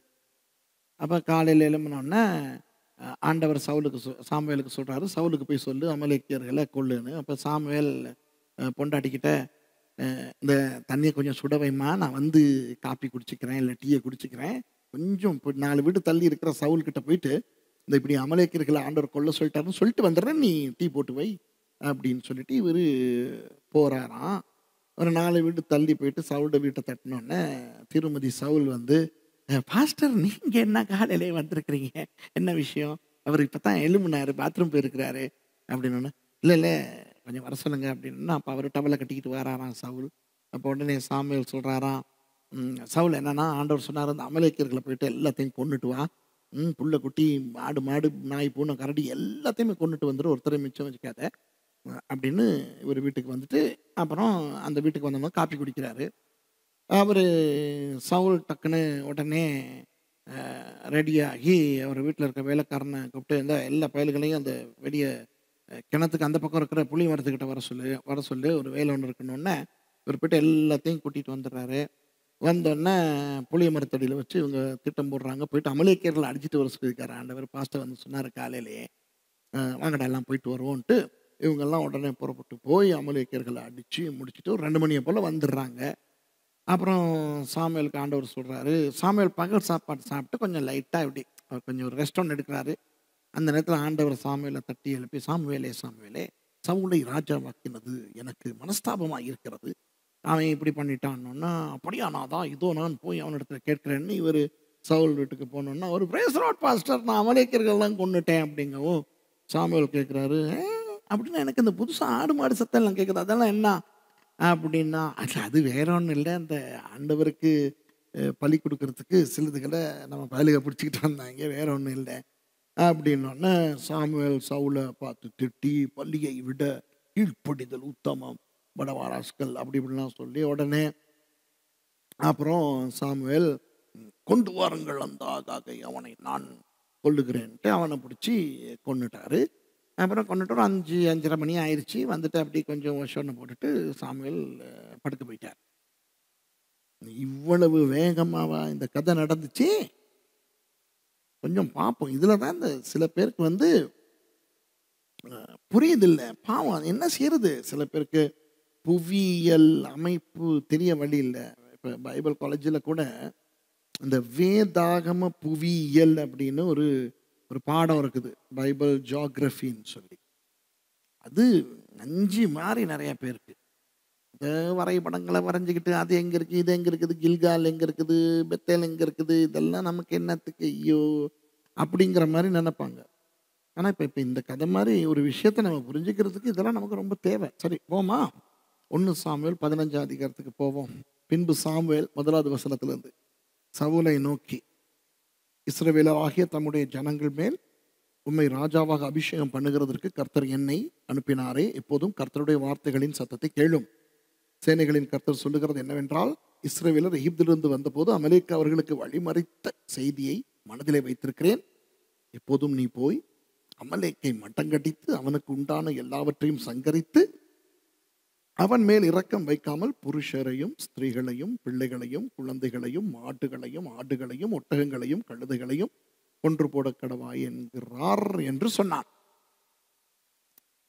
இப்போ நம்ம நினைக்கிறோம் என்னன்னா, சாமுவேல் சவுலுக்கு போயிட்டு சொல்ல சொன்ன உடனே டக்குன்னு இப்படி ஓடி போயிட்டு சொல்லிட்டார் அப்படின்னு.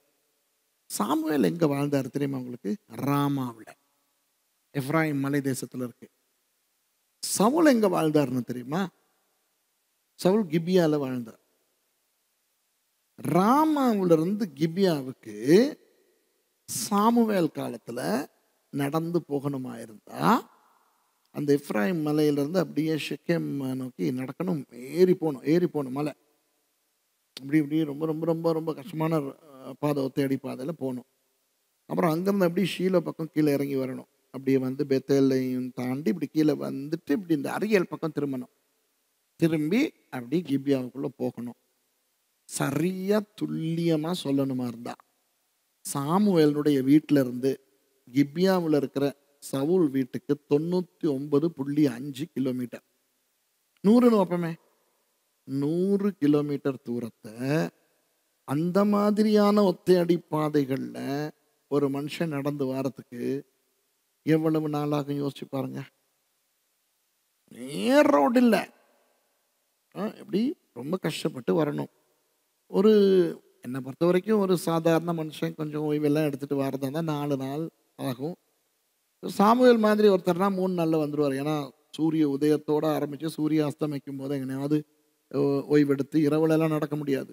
அந்த காலத்தில் சிங்கம் கரடி எல்லாம் அங்கே இருந்துச்சு. அப்போது ஒரு 3 நாள் பிரயாணம் வரணுங்க. அங்கே ராமாவிலிருந்து கிபியாவுக்கு வந்து சவுலுக்கு இவர் செய்தியை சொல்லிட்டு, இந்த மாதிரி பண்ணு, அமலேக்கியர்களை கொன்று போடுன்னு சொல்லிட்டு, இவர் திரும்ப அந்த பயணத்தை அவர் போறாரு ராமாவுக்கு. அப்போது அவர் வீட்டை விட்டு புறப்பட்டு செய்தியை சொல்லிட்டு வீட்டுக்கு வர்றதுக்கு கிட்டத்தட்ட 1 வாரம் ஆகிருது. அப்போ 3 நாட்களுக்கு பிறகு தானே இவர் சவுலுக்கு சொல்றாரு. அப்ப சவுல் 4வது வசனத்துல என்ன செய்யறாருன்னு பாருங்க. அப்பொழுது சவுல் இதை ஜனங்களுக்கு அறியப்படுத்தி தெலாயிமிலே அவர்களை தொகை பார்த்தான். அவர்கள் 2 லட்சம் காலாட்களும் யூதா ஜனங்கள் 10,000 பேருமாய் இருந்தார்கள். இப்ப நமக்கு ஒரு புது இடம் ஒன்று வருது. என்னன்னா தெலாயிம். தெலாயிம் தெலாயிம் எங்க இருக்குது? ராமா சமுவேலினுடைய வீடு, கிபியா சவுலினுடைய வீடு. இப்ப எல்லா ஜனங்களையும் வர வச்சு எந்த இடத்துல கூடுறாரு இவரு சவுல்? கிபியால கிடையாது, தெலாயிம்ல. தெலாயிம் எங்க தெரியுமா இருக்கு? இப்ப பெயர்செபா இருக்கு. பெயர்செபா இருக்குல்ல, பெயர்செபாவுக்கும் ஆராடுன்னு இன்னொரு இடம் இருக்கும், இடையில 40 கிலோமீட்டர் வித்தியாசம். அந்த பெயர்செபாவுக்கும் ஆராடுக்கும் இடையில தான் தெலாயிம் வருது.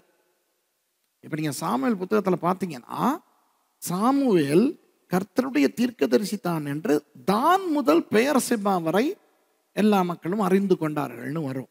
ஏன்னா தான் தான் இஸ்ரவேலினுடைய வடக்கு எல்லை, பெயர்செபா தான் இஸ்ரவேலினுடைய தெற்கு எல்லை. இஸ்ரவேலினுடைய தெற்கு எல்லையையும் தாண்டி வெளியே வந்து அந்த பாரான் பாலைவனத்தில் இருந்த ஒரு இடம் தான் தெலாயிம் என்ற தெய்வம். எவ்வளவு காலம் ஆகியிருக்கும். கிபியாவில் வச்சு சவுல் தன்னுடைய மக்களுக்கு முழு இஸ்ரவேலுக்குள்ளேயும் போய் யுத்தம் பண்றவங்களெல்லாம் கூட்டிக்கிட்டு தெலாயிமுக்கு வர வைங்க அப்படின்னா, இந்த ஆட்கள் இந்த இந்த அஞ்சல்காரர்கள்னு சொல்லுவாங்களே, ஓடுவாங்க. இவங்க 4 பக்கமும் ஓடணும், மேல தான் வரைக்கும் ஓடணும். இப்படி முழு இஸ்ரவேலுக்குள்ளேயும் ஓடி அவங்க எல்லாத்தையும் வர வச்சு எல்லாரும் தெலாயிமுக்கு வராங்க. அதாவது இஸ்ரவேல் எல்லையும் தாண்டி, தெற்கு சீமையை தாண்டி அவங்க அங்கிட்டு வந்து தெலாயிம்ல என்றாங்க. என்னை பார்த்தா யூதா ஜனங்கள் மாத்திரம் 10,000. ஏன்னா அந்த யூதாவுக்கு பக்கத்துல தானே இதெல்லாம் இருக்குது. அப்புறம் பாருங்க, 2 லட்சம் காலாட்கள், 2,10,000 பேர் கொண்ட இராணுவத்தோட சவுல் அமலேக்க அடிக்கிறதுக்கு போறார். அமலேக்கியர்கள் எங்க வாழ்ந்தாங்க தெரியுமா? நெகேவ்ல. நெகேவ்ல வாழ்ந்த கானானியர்கள் தான் அமலேக்கியர்கள். அப்ப தெலாயிம்ல இருந்து புறப்பட்டு கீழே போறாங்க. பாரான் பாலைவனத்தோட நடந்து, நம்ம ஆகார் சுத்தி திரிஞ்சே அந்த அந்த ஏரியா, அப்படியே நெகேவு கிட்ட வந்து நெகேவ் பாலைவனத்துக்குள்ள வந்து அமலேக்கியர்களுடைய தேசத்துக்கு வர்றாங்க. வந்து யுத்தம் பண்றாங்க. லோத்தினுடைய கதையில சோவார்னு பாக்குறீங்களே, அந்த அந்த அந்த ஏரியா. இப்ப யாராவது இஸ்ரவேல் தெரிஞ்சவங்க நீங்க இருந்தீங்கன்னா, எலாட் இருக்கு, எலாட், அது பக்கத்துல டாபா பார்டருக்கு மேல அந்த அந்த அந்த பிரதேசம். அப்போ மேல அங்க பாரான் வனாந்தரத்தம் பெயர்செபாவுக்கு கொஞ்சம் கீழே தெலாயிம்ல இருந்து இவ்வளவு 2,10,000 பேரை கூட்டிக்கிட்டு சவுல் ராஜா எத்தனை நாட்கள் பிரயாணம் பண்ணி வந்திருப்பாருன்னு நினைக்கிறீங்க? கீழே வந்து நல்லா கவனிங்க, அடுத்து கவனிங்க. 5வது வசனம், சவுல் அமலேக்குடைய பட்டணம் மட்டும் வந்து பள்ளத்தாக்கிலே ஒரு பதிவிடையை வைத்தான். வந்து இப்ப பார்க்க தெரியுதா, அந்தோ அங்கதான் இவங்க அமலேக்கியர்கள் வாழ்கிறாங்க. இப்போ இவங்க இங்கே வந்து 2,10,000 பேரும் கேம்ப் பண்ணிட்டாங்க. இப்போ இருக்கிறாங்க. இப்போ போய்ட்டு அடிக்க போகிறோம். கொஞ்சம் ஓய்வு எடுத்து நம்ம அந்த நடந்து வந்த அந்த களைப்பெல்லாம் தீர ஒரு கொஞ்சம் நாள் ஓய்வெடுத்து, கொஞ்ச நேரம் இல்லைப்பா, கொஞ்ச நாள் ஓய்வெடுத்து போயிட்டு அடிப்போம். அவங்களுக்கு தெரியாது இவங்க வந்திருக்காங்கன்ட்டு அடிக்கிறதுக்கு. அப்போ சவுல் என்ன பண்ணுறாரு, ஒரு கொஞ்சம் பேரை ரகசியமா மாறு வேஷத்துல அங்க அனுப்புறாரு. என்னத்துக்குன்னு தெரியுமா? வாசிக்க. இப்ப இந்த ரகசியமா மாறு வேஷத்துலங்கிறதெல்லாம் பைபிள்ல இல்ல. நிச்சயமா இதை பார்த்துக்கிட்டு இருக்கிற உங்களை சில பேர் நீங்க என்னைய நோண்ட போறீங்க. என்னன்னா, பைபிள்ல இல்லாததெல்லாம் நீ பேசுற, பைபிள்ல அது இல்லை தானே. ஐயோ, கொஞ்சம் பார்த்து பாருங்க வேற எப்படி இது நடக்கும்ட்டு. சரியா? இல்லை வேற எப்படி நடந்துச்சுன்னு நீங்க எனக்கு நிரூபிச்சீங்கன்னா சந்தோஷமா நான் அதை ஏற்றுக்கொள்றதுக்கு தயார். இப்ப பாருங்க 6வது வசனம். சவுல் கேனியரை நோக்கி. இது யாரப்பா? யாரோ கேனியர்களாமே, அவங்களும் ஒரு கானானிய கூட்டம் தான். கேனியரை நோக்கி, நான் அமலேக்கியரோட கூட உங்களையும் வாரிக்கொள்ளாதபடிக்கு நீங்கள் அவர்கள் நடுவிலிருந்து புறப்பட்டு விலகி போங்கள். இஸ்ரவேல் எகிப்திலிருந்து வந்தபோது நீங்கள் அவர்கள் எல்லாருக்கும் தயவு செய்தீர்கள் என்றான். அப்படியே கேனியர் அமலேக்கியரின் நடுவிலிருந்து விலகி போனார்கள். இந்த வசனத்தை வாசிக்கும் போது சும்மா மொக்கு மாதிரி நாங்க வாசிக்க கூடாது. சவுல் கேனியர்களை பார்த்து ஒரு 4-5 கேனியர்கள், கேனியர்கள் தானே, நீங்களாம் அங்கே இருக்க வேணாம், நீங்களாம் போயிருங்க, இவங்களை எனக்கு நடிக்க போகிறோம், ஏன்னா உங்கள் இனங்கள் எங்களுக்கு நல்லது செஞ்சுருக்காங்க. அப்படியா? இல்லைங்க. சவுல் சில பேரை மாறு வேஷத்தில் அந்த அமலேக்கியர்களுடைய நாட்டுக்குள்ளே அனுப்புகிறாரு. ஏன்னா அமலேக்கியர்களுக்கு தெரியக்கூடாது இவங்க வந்திருக்கிறாங்க நடிக்கிறதுக்கு. அப்போ உடனே யுத்தம் பண்ண வந்துடுவாங்க. நாங்கள் தான் போயிட்டு அவங்கள அடிக்கணும், அவன் வந்து எங்களை அடிக்கக்கூடாது. அப்போ இவங்க போகணும், வியாபாரிகள் மாதிரியோ எப்படியோ இவங்க உள்ள போய் அங்கே அமலேக்கியர்களுக்கு நடுவில் சில கேனியர்கள் வாழ்கிறாங்க. இப்போ தமிழ்நாட்டில் மலையாளிகள் வாழ்கிற மாதிரி, கேரளா உள்ள தமிழர்கள் வாழ்கிற மாதிரி, அப்படி அந்த அந்த அமலேக்கியர்கள் வாழ்கிற தேசத்தில் கேனியர்களும் சில பேர் வாழ்கிறாங்க. இப்போ இப்படி மாறு வேஷத்தில் வியாபாரிகள் மாதிரியோ எப்படியோ போகிற இந்த வழிப்போக்கர் மாதிரியோ போகிற இந்த இராணுவ வீரர்கள் அங்கே போயிட்டு அந்த கேனியர்களை அடையாளம் காணணும். அடையாளம் கண்டு அவங்களுக்கு ரகசிய தகவல் கொடுக்கணும். என்ன ரகசிய தகவல்னா, நாங்கள் யூதர்கள், நாங்கள் அமலேக்கியர்களை அடிக்க வந்திருக்கோம். அப்போ நீங்க எங்களுக்கு நல்லது செஞ்சிருக்கீங்க, நல்லது செஞ்சிருக்கிறீங்க. உங்களை அவங்களோட சேர்ந்து உங்களை அடிச்சு கொள்ள எங்களுக்கு விருப்பம் இல்லை. ஆகவே முடிஞ்சளவு சீக்கிரம் கேனியர்கள் எல்லாரும் இந்த தேசத்தை விட்டு புறப்பட்டு போங்கோ அப்படின்னு செய்தியை சொல்லிட்டு இவங்க பாட்டுக்கு வந்துடணும். அங்க எல்லா கேனியர்கள்கிட்ட இவங்க சொல்ல முடியாது. கேனியர்கள் சில பேர்கிட்ட சொன்னா அவங்க அவங்களுடைய மக்களுக்கெல்லாம் கதை அனுப்புறாங்க. யூதர்கள் வந்திருக்கிறாங்களாம், பதிவு இருக்கிறாங்களாம், பள்ளத்தாக்குல அடிக்க போறாங்களாம், நாளைக்கு நாளண்டைக்கு பெரிய ஒரு யுத்தம் வரப்போகுது, எங்களை இங்கிருந்து போயிடவான் அப்படின்னு. உடனே அமலேக்கியர்களுக்கு தெரியாத மாதிரி இவங்க நைஸா வெளியேறணும். எல்லாம் மூட்டை கட்டிக்கிட்டு வாங்கடா போவோம் அப்படின்னு போனா அமலேக்கியர்கள் என்னடா திடீர்னு நீங்க எல்லாம் புறப்பட்டு போறீங்க அப்படி இல்லாம சில நேரம் இரவோடு இரவா ஏதாவது ஒரு ஒரு விதத்தில் அந்த அமலேக்கியர்களுடைய கண்களில் மண்ணை தூவிட்டு இவங்க நைஸா அமலேக் தேசத்தை விட்டு இவங்க வெளியேறணும். அப்போ சும்மா வாசிக்க கூடாது. நம்ம என்ன செய்யணும்? வாசிக்கும் போது இதுகளெல்லாம் நம்ம புரிஞ்சுக்கிட்டு தான் வாசிக்கணும். அப்புறம் பாருங்க, அமலேக்கியரின் நடுவிலிருந்து விலகி போனார்கள். 7வது வசனம். அப்பொழுது சவுல் ஆவில்லா துவக்கி எகிப்துக்கு எதிரே இருக்கிற சூருக்கு போகும் எல்லை மட்டும் இருந்த அமலேக்கியரை மடங்கடித்து. நமக்கு ரொம்ப முக்கியமான வசனம் இது, பிறகு தேவைப்படும்.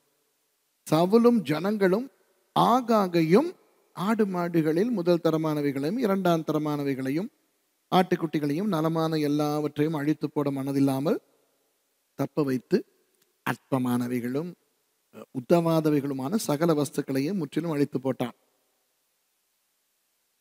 சவுல் ராஜா ஏன் விழுந்தான் அப்படிங்கிற ஒரு தலைப்பில் ஒரு பிரசங்கம் பண்ணியிருக்கிறேன். யூடியூப்ல இருக்கு, நேரம் கிடைச்சா பாருங்க. அதில் இந்த வசனத்தை விளக்கப்படுத்தி நம்ம அந்த மாதிரி செய்கிறதுகளுக்கு விரோதமாக நான் பேசியிருக்கிறேன். அது நிறைய பேருக்கு ஆசீர்வாதமாக இருந்துச்சுன்னு சொன்னாங்க. எனக்கும் அது பயங்கர ஆசீர்வாதமாக இருந்துச்சு. எந்த வாழ்க்கையும் நிறைய மாற்றிச்சு அப்படின்னா அதையும் பாருங்களேன். இப்போ ஹவில்லா அப்படிங்கிற இடம் இருந்து அங்கே ஷூஹ்ங்கிற இடம் வரைக்கும் அடிச்சுக்கிட்டு போனாங்களாம். போயிட்டு அமலேக்க மடங்கடிச்சாங்களாம். கவனிங்கோ, இந்த ஹவில்லாங்கிறது அந்த அமலேக்கியர்களுடைய நகரம். அங்கேருந்து இவங்களை அடிக்க ஆரம்பிச்சோன்னா இவங்க எங்கிட்ட ஓடுறாங்க திரும்ப தப்பி. தாங்க முடியலை, இந்த இஸ்ரவேலர்களுடைய அடியை தாங்க முடியாமல் ஓடுறாங்க. எந்த பக்கம் ஓடுறாங்கன்னா எகிப்து பக்கத்துக்கு ஓடுறாங்க. மீதியானுக்குள்ளால எகிப்துக்கு ஓடலை, அந்த திசையை நோக்கி ஓடுறாங்க. எங்கே போயிட்டு கடைசியில் நின்ட்டாங்க தெரியுமா? எங்கே வச்சு முழுக்க அழிஞ்சாங்க தெரியுமா? அந்த சூர் பாருங்க, அழகா சொல்லுது. சூருக்கு போகும் எல்லை மட்டும், எல்லை மட்டும்.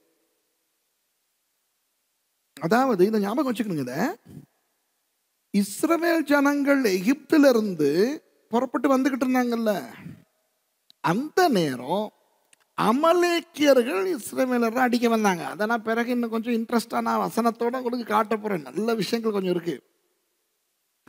அந்த இடம், எந்த இடத்துல அமலேக்கியர்கள் இஸ்ரவேலர்களை அடிச்சு தாக்க வந்தாங்களோ அதே இடம் வரைக்கும் விரட்டிக்கிட்டு போய் அங்க வச்சு அழிச்சு போட்டாங்க. பெரிய அற்புதம்ப்பா, ஞாபகம் வச்சுக்கிறேங்க, பிறகு நமக்கு தேவைப்படும். அப்புறம் நம்ம பார்க்குறோம், இவங்க வந்துடுறாங்க திரும்ப இந்த இதெல்லாத்தையும் அழிச்சு முடிச்சுட்டு வர்றதுக்கு எவ்வளவு எத்தனை மாதம் ஆகியிருக்கும்னு யோசிங்க. ஆகவே 10வது வசனத்துக்கு நம்ம போகும்போது இது மறுநாள் நடந்த கதை இல்லை, எத்தனையோ மாசத்துக்கு பிறகு நடக்குது கதை. அப்பொழுது கர்த்தருடைய வார்த்தை சாமுவேலுக்கு உண்டாகி அவர் சொன்னது, நான் சவுலை ராஜாவாக்குனது எனக்கு மனஸ்தாபமாக இருக்கிறது, அவன் இப்படி பண்ணிட்டான் அப்படி இப்படின்னு. உடனே மறுநாள் அதிகாலமே சாமுவேல் சவுலை சந்திக்க போனான். எங்கிருந்து எங்க போறாரு? ராமாவுல இருந்து கிபியாவுக்கு சந்திக்க போறார். கிபியாவுக்கு போறதுக்கு எத்தனை நாள் ஆகும்னு முதல்ல சொன்னேன்? 3 நாள். 3 நாட்களுக்கு பிறகு கிபியாவுக்கு போனா கிபியாவில் உள்ளவங்க சொல்றாங்க, ஐயோ பாஸ்டர், நம்ம ராஜா கர்மேலுக்கு போயிட்டாரு அப்படின்னு. கர்மேலுக்கு போயிட்டாரா? இப்ப கர்மேலுக்கு போகணும். கிபியாவுல இருந்து கர்மேலுக்கு எப்படி போவீங்க? 3 வழி இருக்கு. ஒன்று, மறுபடி பெத்தேலுக்கு வந்து நேர மேலே ஷெக்கேம் வழியால் அப்படியே கலிலியா போயிட்டு அப்படியே போகலாம். அல்லது கிபியாவிலேருந்து அரியல் வழியால் அப்படியே செசரியாவுக்கு வந்து அப்படியே மேலே கர்மேலுக்கு போகலாம். இது ரெண்டுமே கொஞ்சம் தூரம். கொஞ்சம் நேர் வழியில் போகிறதா இருந்தால் கிட்ட, ஆனால் கஷ்டம், ஏன்னா நிறையா மேடு பள்ளம்லாம் இருக்குது. அப்படி நேர அப்படியே அந்த மெகிடோ பள்ளத்தாக்க தாண்டி, அதாவது இங்கே கிபியாவிலேருந்து நேராக அப்படியே மேலே போய் அப்படியே கர்மேலுக்கு போகலாம். எப்படி போனாலும் கிபியாவிலிருந்து கர்மேலுக்கு போகிறதுக்கு குறைஞ்சது 5 நாளாவது ஆகும். இப்போ பாருங்க, சாமுவேல் நல்ல வாலிபன் தானே, சரி டிஸ்கவுண்ட் ஒன்று கொடுப்போமே, 3 நாள்னு சொல்லுவோமே, 3 நாளில் போயாச்சான். அப்போ ராமாவிலிருந்து கிபியாவுக்கு வர்றதுக்கு 3 நாள், கிபியாவிலிருந்து கர்மேலுக்கு போகிறதுக்கு 3 நாள். இப்போ கர்மேலில் என்ன நடக்குது தெரியுமா? 12வது வசனத்தில், அப்பொழுது சவுல் கர்மேலுக்கு வந்து தனக்கு ஒரு ஜெயஸ்தம்பம் நாட்டி பின்பு பல இடங்களில் சென்று கில்காலுக்கு போனான் என்று சாமுவேலுக்கு அறிவிக்கப்பட்டது. சாமுவேலுக்கு எங்கிருந்து எப்படி அறிவிக்கப்பட்டது? வாட்ஸ்அப் வழியாகவா, இல்லைன்னா மெசஞ்சர் வழியாகவா, இன்ஸ்டாகிராம் வழியாலையா, SMS வழியாகவா? இல்லை, கவனிங்க, கர்மேலுக்கு சென்று பல இடங்களுக்கு சென்று கில்காலுக்கு போனான் அப்படின்னு வருதா, அல்லது கர்மேலுக்கு வந்து பல இடங்களுக்கு சென்று கில்காலுக்கு போனான்னு வருதா? வந்து அப்படின்னா எங்க வச்சு சாமுவேலுக்கு அறிவிக்கப்படுது? கர்மேல்ல வச்சு. பாருங்க, மறுநாள் அதிகாலமே சாமுவேல் சபையில சந்திக்க போனான். கிபியா, அப்புறம் கர்மேல். 6 நாளைக்கு பிறகுதான் கர்மேலுக்கு போய் இருக்கணும். அப்போ சவுல் கர்மேலுக்கு வந்து இங்க வந்தாரு பாஸ்டர். ஆமா, கிபியால வச்சு உங்களுக்கு சொன்னது சரிதான். அவர் இங்கே தான் வந்தாரு. ஆனா இங்க இருந்து இங்க ஒரு ஜெயஸ்தம்பம் எல்லாம் நாட்டிட்டு கொஞ்சம் பாட்டியெல்லாம் எடுத்து பெரிய பெரிய விளையாட்டெல்லாம் போட்டுட்டு இங்க இருந்து நிறைய இடங்களுக்கு போனாரு பாஸ்டர். போயிட்டு கடைசியில கில்காலுக்கு போனான் அப்படின்னு அறிவிக்கப்பட்டது. பாவம் இந்த மனுஷன். 13வது வசனம், சாமுவேல் சவுலின் இடத்தில் போனான். நீங்க வாசிக்கிற வேகத்துல போகல. இப்ப கர்மேல்ல இருந்து கில்காலுக்கு போகணும். என்ற தெய்வமே, கர்மேல்ல இருந்து கில்காலுக்கு எப்படி போவீங்க? கர்மேல்ல இருந்து வேணும்னா கடற்கரையோரம் வழியா அப்படியே ஹைஃபாவில் வந்து கீழே காய்சரியா செசரியாவுக்கு இறங்கி நெத்தானியா யோப்பா வழியால் வந்துட்டு அப்படி குறுக்க பெட்ஷமேஷ் வழியால் அப்படி கீழே நீங்கள் எரிக்கோ பக்கத்துக்கு வந்துட்டு கில்காலுக்கு போகலாம். இஸ்ரவேல் நல்லா தெரிஞ்சவங்களுக்கு நான் சொல்கிறது தெரியும். அல்லது கர்மேல்ல இருந்து மறுபடி மெகிடோ பள்ளத்தாக்குக்கு இறங்கி அப்படியே கீழே கலிலேயா கடற்கிட்ட வந்து அப்படியே பெட்ஷேயான் வழியால அப்படியே கீழே யோர்தான் நதியோரம் வழியால அப்படி நம்ம கில்காலுக்கு போகலாம். இதுல எந்த வழியில போனாலும் ஒரு வாரமாவது ஆகும் போறதுக்கு. ஒரு 7-8 நாள் ஆகும். 7 நாள்னு வைப்போமே. அப்போ அங்கன ஒரு 7 நாள். அப்போ இப்போ சாமுவேல் ராமாவில இருந்து புறப்பட்டு குறைஞ்சது 2 வாரத்துக்கு பிறகு தான் கில்காலுக்கு போயிட்டு சவுலை சந்திக்கிறார். இதை மனசுல வச்சுக்கிறேங்க. இவ்வளவு நாளும் ஆகாக் ராஜா ஒரு அரசியல் கைதியா சவுலால வைக்கப்பட்டிருக்கிறான். இந்த அரசியல் கைதிகள்னு சொல்லும் போது இதையும் கொஞ்சம் நம்ம ஆராய்ச்சி பார்க்கணும் இல்லையா? சும்மா நம்ம நினைக்க கூடாது. இப்ப அந்த காலத்துல யுத்தம் செஞ்சு ஒரு ராஜா தோல்வி அடைஞ்சா, வெற்றி அடைஞ்ச ராஜா அவனை கை காலை வெட்டி கண்ணை நோண்டி அவனை ஊடகத்துக்கெல்லாம் காட்டி பார்த்தியா நான் இவனை தோக்கடிச்சிருக்கிறேன் அப்படின்ட்டு காட்டுற ஒரு கலாச்சாரமும் இருந்தது. ஆனா இன்னொரு பக்கம் இந்த ஆகாக் அப்படிங்கிற ஒரு பெரிய ராஜாவை நான் பிடிச்சி வச்சிருக்கிறேன் அப்படின்னு காட்டும்போது அவங்களுடைய அரசியல் தந்திரம் எல்லாம் இருக்கு தானே இல்லையா? அவங்கள கைதிகளா வச்சிருந்தாலும் ஒரு நல்ல அரசியல் கைதிகளை வச்சு நல்ல விதத்துல பராமரிப்பாங்க. நல்ல பேர் வாங்குறதுக்கு, தண்ட பேரை பெரிய அளவில் வச்சுக்கிறதுக்கு. இப்ப எனக்கு மற்ற நாடுகளை பத்தி எல்லாம் வேண்டாம். நம்ம இலங்கையை எடுத்துக்கிட்டா, இலங்கையில இந்த கட்சி ஆட்சிக்கு வந்தா மற்ற கட்சியில உள்ளவங்களை சில பேர் தூக்கி சிறையில போடுவாங்க. மற்ற கட்சி ஆட்சிக்கு வந்தா இந்த கட்சியில உள்ளவங்களை சில பேர் தூக்கி சிறையில போடுவாங்க. ஆனா யார இந்த அரசியல் கைதிகளை நீங்க சிறையில போட்டாலும் சிறையில ஒன்றும் அவங்க கைதிகள் மாதிரி இருக்கிறது இல்ல. அவன் அங்க ராஜபோகம் என்னமோ அரண்மனையில மாதிரி இருப்பான். பேருக்கு தான் சிறை. மற்ற சாதாரண மனுஷன் போடுற சிறையை பார்த்தா ஐயோ அது வேணான்னு போகும். ஆனா இந்த அரசியல் கைதிகள் இருக்கிற சிறையில பார்த்தீங்கன்னா அவன் அங்க சும்மா ஏதோ அரண்மனையில் இருக்கிற மாதிரி இருப்பான். விசேஷ சாப்பாடு என்ன, அவருக்கு வசதிகள் என்ன, அப்படி. அது மாதிரி சவுல் ஆகாக் ராஜாவை கைதியா வச்சிருக்கும் போது அந்த மாதிரி தான் வச்சிருந்தான். ஆகவே இங்க பாருங்க, நமக்கு பைபிள் மட்டும் இல்லை, சரித்திரமும் நிறைய இருக்குத்தானே. சரித்திரத்துல நிறைய விஷயங்கள் நம்ம பார்க்கலாம் தானே. இஸ்ரவேலுடைய சரித்திரம் எல்லாம் நிறைய இருக்குது. இன்னும் கொஞ்ச நேரத்தில் இன்னும் சில விஷயங்களை நான் சொல்லி அதுக்கு இந்த சரித்திர ஆய்வாளர்களுக்கு பிரயோஜனமான ஒரு 2 அந்த சரித்திர நூல் பெயர்கள் அதெல்லாம் கூட நான் சொல்ல போறேன் இன்னும் கொஞ்ச நேரத்தில். அப்போ அந்த கேப்ல அந்த நாட்கள்ல ஆகாகுக்கு வழங்கப்பட்ட சில நன்மைகள்ல பெண்களும் அடங்குவர். அவன் எத்தனை பேரை கற்பமாக்கியிருப்பான்ட்டு அவனுக்கே தெரியாது. இந்த ஆகாக் ராஜாவை பத்தி பார்க்கும்போது நாங்க இங்க வளர்த்த ஒரு நாய் எனக்கு ஞாபகம் வருது. ஒரு என்னமோ ஒரு நாய் ஒன்று வளர்த்தோம். முகாத்தேகா ஜாஃபி ஓகே வர்க்கமனாத லேப்ரடோ. லெப்ரடோ ஒன்று கண்ணு குறைன்னு கருப்பு அழகான ஒரு நாய் நாங்கள் வளர்த்தோம். ஜாஃபிங்கிற பேரில். அது ஆகாக் ராஜா மாதிரி ஒரு ஆள். எப்படின்னா, இந்த கிராமத்து பக்கம் எல்லாம் திரியும். கொஞ்சம் விட்டா ஆளை காணோம். கருப்பு வேறையா, ராத்திரி கொஞ்சம் இருட்டிட்டா ஆளை கண்ணுக்கும் தெரியாது. அப்போ மக்கள் வந்து சொல்லுவாங்க, அந்த ஊர் ஆக்கள் வந்து சொல்லுவாங்க, எங்களோட அந்த சாவு வீடு ஒன்று இருந்துச்சு, அங்கே உங்கள் நாயை கண்டோம். அப்புறம் அந்த இந்த கடவே தெரியும். கொஞ்சம் நாளில் பார்த்தா இந்த ஊர் முழுக்க குட்டி குட்டியாக கருப்பு குட்டி தெரியுது. இவர் இந்த ஜாஃபிங்கிற இந்த ஆகாக் மன்னன், நம்ம ஆகாக் மன்னன் போயிட்டு ஊரில் இருக்கிற அத்தனை நாய்களையும் கர்ப்பவதிகளாக்கி அமலேக்கியர்களை ஒரு பரம்பரையே உண்டாக்கியிருப்பாது. இல்லை, அது இறந்து போச்சு. அப்படி ஒரு நாய் அந்த நாய். அது மாதிரி அன்பானவர்களே, நீங்கள் 1 சாமுவேல் 15 வாசிக்கும் போது இனி நீங்கள் புரிஞ்சுக்கிறீங்க, இத்தனை நாட்கள் அந்த ஆகாகுக்கு பல பெண்கள் வழங்கப்பட்டார்கள். அவனுக்கு அந்த மதுபானம் வசதிகள் கொடுக்குற இதெல்லாம் சேர்த்து தான் சவுலுக்கு ஆண்டவர் பயங்கரமாக சவுல் மேலே ஆண்டவருக்கு கோபம் வந்தது. அப்போ அவன் அதில் நிறையா ஆகாகியர்களை அவன் உருவாக்கியிருப்பான்.